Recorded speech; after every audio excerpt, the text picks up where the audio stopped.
వాస్తవం నేను మాట్లాడిందండి. వీళ్ళు మీడియాలో ప్రచారం చేస్తున్నది ఏంటి? నేను తప్పు మాట్లాడినా అబద్ధం మాట్లాడినా ఉన్న వాస్తవమే మాట్లాడినా. అయినా కూడా హామీలు ఇవ్వకపోయినా అన్ని పనులు నెరవేర్చిన కాబట్టి మళ్ళీ నన్ను శాసనసభకు పంపించారు. ఇది వదిలేసి ఏదో నిరాశలో ఉన్నారు, నిస్పృహలో ఉన్నారు, నైరాశ్యలో ఉన్నటువంటి మాట మరి వాళ్ళకి సంబంధించినటువంటి సోషల్ మీడియా కావచ్చు, ఇంకా ఏమంటారు చదివేస్తే ఉన్నమతి పోయింది అన్నట్టుగా కొన్ని అక్కడక్కడ కొన్ని ఛానల్స్ అంటే వాస్తవాలు తెలుసుకోకుండా చేస్తున్నారు, లేకపోతే రాజకీయం కోసం చేస్తున్నారు కింద అంతగాడి పరిస్థితి. ఒకటే ఈ రోజున 100% ఇలా మాట్లాడాల్సింది కేటీఆర్ మాట్లాడాల్సింది మొత్తం రాష్ట్రాన్ని అప్పుల కుప్పగా మార్చి ఇలా నెలకు 6,500 కోట్ల రూపాయలు వడ్డీ కట్టే పరిస్థితి వచ్చింది. దానికేమో సిగ్గు లేదు. సంవత్సరానికి 70,000 కోట్ల రూపాయలు. సిగ్గు ఎవరికి ఉండాలి? ఇంత గొప్ప ఉద్యమం జరిగి ఇంతమంది ప్రాణత్యాగాలు చేస్తే మీ పరిపాలన దిగజారిన పరిపాలన, సిగ్గులేని పరిపాలన జరిగింది కాబట్టి ప్రజలు తరిమేసింది, ఇంటికి పంపించే కార్యక్రమం చేశారు. మళ్ళీ ఉల్టా మీరే మాట్లాడుతూ ఈ యొక్క ఫిరాయింపులు జరిగితే మీకు ఏమన్నా ఎవిడెన్స్ ఉందా? మొన్న గద్వాలలో మీటింగ్ మాట్లాడిన సందర్భంలో అది ప్రభుత్వ కార్యక్రమంలో నేను పొంగులెడ్డి గారు ఏదో అదేంటి బూతులు మాట్లాడినమాట. ఏం బూతులు మాట్లాడిన? నేను వాస్తవాలు మాట్లాడిన, బూతులు కాదు. వాస్తవాలుగా బూతుల పేరు పెడితే రాష్ట్రం అప్పుల పాలైంది, డబుల్ బెడ్రూమ్ కట్టిస్తాడు, రకరకాల మాటలు చెప్పిండు, అవన్నీ ఏవి కూడా నెరవేర్చలేదు అనే మాట నేను మాట్లాడినా. కేటీఆర్ బూతులు మాట్లాడి ఎట్లంటాడు? ఒక్కటి రికార్డు చూపించండి. నాది బూతులు మాట్లాడే సంస్కారమేనా? ఎవరైనా మాట్లాడినా? బూతులు మాట్లాడుతుంటే ఆడ ఉన్న కృష్ణమోహన్ రెడ్డి ఏం మాట్లాడలేదట. అది ఒక వేదిక, ప్రభుత్వ కార్యక్రమం. దాంట్లో అంటే ప్రభుత్వ కార్యక్రమం వేదిక కూడా పాల్పంచుకోవడా? ఎమ్మెల్యేలు రాకూడదా? వస్తే పార్టీలు చేరినట్ట.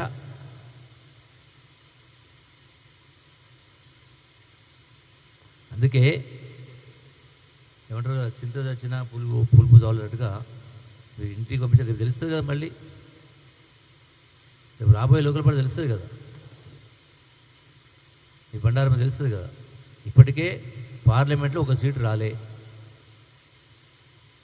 ఇంతటి ఆర్థిక దుర్భరపరుస్తున్న సందర్భంలో కూడా ఇలా ముఖ్యమంత్రి రేవంత్ రెడ్డి గారి ప్రభుత్వం ప్రతి సంక్షేమ కార్యక్రమాన్ని అభివృద్ధి గారు ముందుకు తీసుకెళ్లే కార్యక్రమం చేస్తూ ఉన్నాం. వీటికి సంబంధించి స్పీకర్ గారు నిర్ణయం తీసుకుంటారు, సుప్రీంకోర్టు పరిధిలో ఉంది. దానిపైన మనం ఏది మాట్లాడడం కరెక్ట్ కాదు. సో డెఫినెట్గా చట్టం ప్రకారమే జరుగుతుంది ఇది కూడా. Thank you.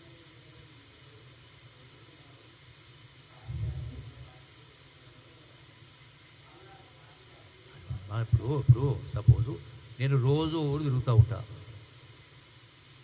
ఓ జిల్లా తిరుగుతూ ఉంటాం. అందుబాటులో ఉండకపోవచ్చు.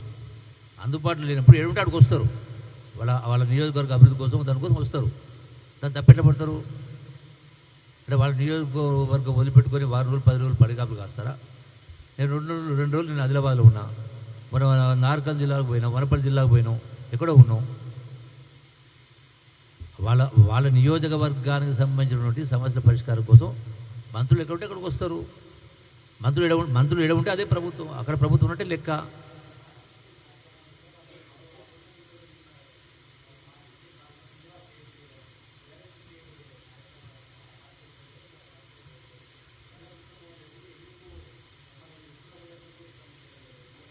అదే అది మీ ఇద్దరి మధ్యలో ఉంటే అంటే మీ మైత్రి అంత గొప్పగా ఉన్నది, మరి మీ సఖ్యత అంత గొప్పగా ఉన్నది.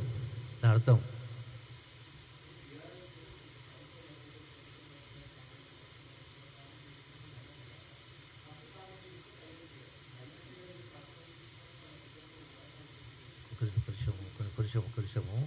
కొంచెము నేను ఇంతకుముందే మీకు ఉదాహరణ కూడా చెప్పిన ఇది ఒకటే లెక్క. దీనికి సంబంధించి ఎవ్వరూ ఏ పార్టీలో కూడా చేరలేదు. చేరితే చట్టం తన పని దాన్ని చేసుకోబోతుంది. స్పీకర్ గారు నిర్ణయం తీసుకుంటారు. వాళ్ళ ఆరోపణకు ఆధారం ఏంది? మీతో పాటు వచ్చిండ్రు అని. అరే నేను ఇప్పుడే చెప్తే మీకు, వాళ్ళ పనుల కోసము మంత్రులు ఎక్కడ ఉంటే ప్రభుత్వం అక్కడ ఉంటే లెక్క కలవడానికి పోతారు.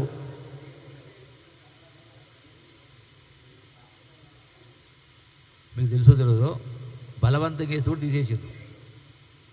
మీకు కనపడ్డది టీవీ మాత్రమే.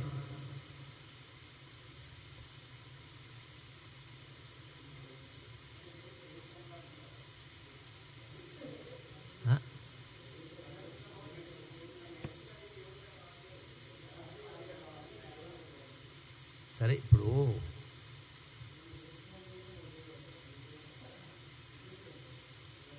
అదే మీరు చూపించినటువంటి సందర్భం ఎవరైనా తీసుకొచ్చేస్తే బలం చేస్తే కూడా ఇష్టం లేకుండా చేస్తే పక్క పడేస్తారు. ఓకే,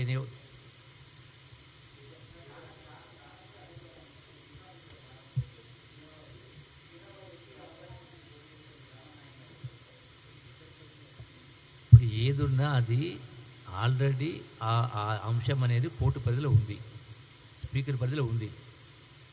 నేను ఒక మాట అంటే సిగ్గుండాలి అనే మాటకు నేను చెప్తా ఉన్నా.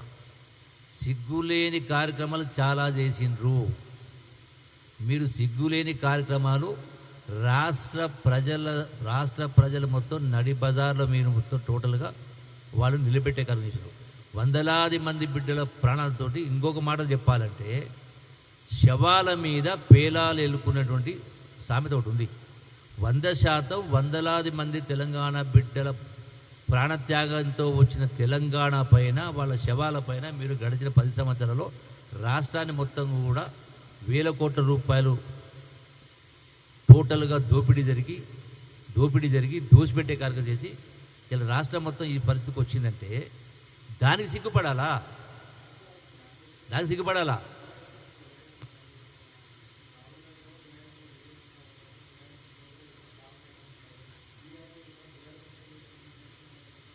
అరే సందర్భం రకరకాల సందర్భాలు ఉంటాయి. అట్లంటే నేను కూడా కాంగ్రెస్ నుంచి ఆనాడు బీఆర్ఎస్ నేను పోయిన సందర్భం ఏంది? తెలంగాణ ఇప్పుడు రాకపోతే మళ్ళీ 100 ఏళ్ళైనా రాదు, తెలంగాణ ఉద్యమం ఆరిపోద్దని చెప్పని ఆనాడు రాజీనామా చేసి పాదయాత్ర చేసినాం. 10 సంవత్సరాల తర్వాత నేను మళ్ళీ కూడా బీఆర్ఎస్ మళ్ళీ కాంగ్రెస్కి వచ్చిన. ఎందుకు వచ్చినా అంటే 10 సంవత్సరాల నిర్వాహకం చూసి, వాళ్ళ పరిపాలన తీరు చూసి, అన్ని రంగాల్లో విఫలమైన పరిస్థితుల్లో రాష్ట్రం నాశనం అవుతుందని కింద తెలంగాణ రాష్ట్రం ఇచ్చిన సోనియా గాంధీకి కాంగ్రెస్ పార్టీ అధికారం రావని నేను మళ్ళీ కాంగ్రెస్ పార్టీకి వచ్చిన. అయితే నేను తప్పు చేసినట్ట, నేను పార్టీ మారినా తప్పు చేసినట్ట. ఎట్లా మాట్లాడతారు? అందుకే ప్రతిదానికి సందర్భం ఉంటుంది. సందర్భాన్ని వదిలేసి ఇప్పుడు చెప్తుగా నిన్ననే ఆదిలాబాద్ మాట్లాడితే ఆదిలాబాద్లో నేను ఎన్నడూ హామీలు ఇవ్వలేదు కానీ అన్ని పనులు చేసిన, అందుకే నేను మళ్ళీ పంపిండు అసెంబ్లీకి అనే మాట చెప్తే ఏదో నైరాశ్యత వచ్చింది, ఇంకేదో వచ్చింది అంటే దీన్ని ఏమంటారు? ఇలా సోషల్ మీడియాలో బీఆర్ఎస్ పార్టీ వైరస్ అవుతుంది. ఇంకా కొన్ని టీవీ ఛానల్స్ కూడా వస్తూ ఉంది. ఏంది ఇది అంటే ఏంటిది ఇది అంటే వాస్తవం ఒకటి ఉంటే ప్రచారం అనేది ఇంకోటి జరుగుతూ ఉంది. సేమ్ అది కూడా అంతే, కేటీఆర్ కూడా అంతే.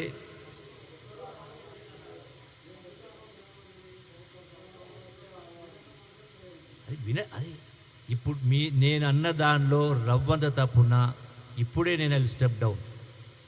తప్పు నాది కాదు, వక్రీకరణ చేసేటోళ్ళది, వాళ్ళది తప్పు. 100% చెప్తున్నా, 1000% చెప్తున్నా. నేను అన్నది సగం.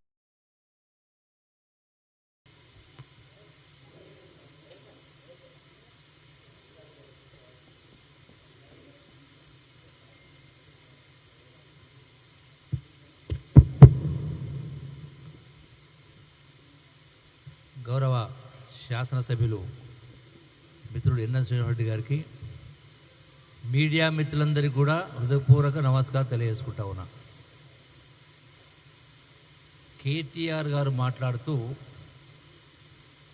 ఈ పార్టీ ఫిరాయింపులు జరిగినాయని, దానిపైన ఏదో జరిగిందని, ఫిరాయించిందని మాట్లాడుతూ సిగ్గుందా అనే మాట మాట్లాడండి. పార్టీ ఫిరాయింపులు జరిగినాయా జరగలేదా ఏంది అనేది అది ఏదున్నా సుప్రీంకోర్టు పరిధిలో ఉంది, వాస్తవాలు అనేది తెలుస్తాయి. అయితే ఎమ్మెల్యేలకు సిగ్గుందని మాట్లాడండి. ఈ సందర్భంగా కేటీఆర్ను నేను ఒకటే ప్రశ్నిస్తా ఉన్నా.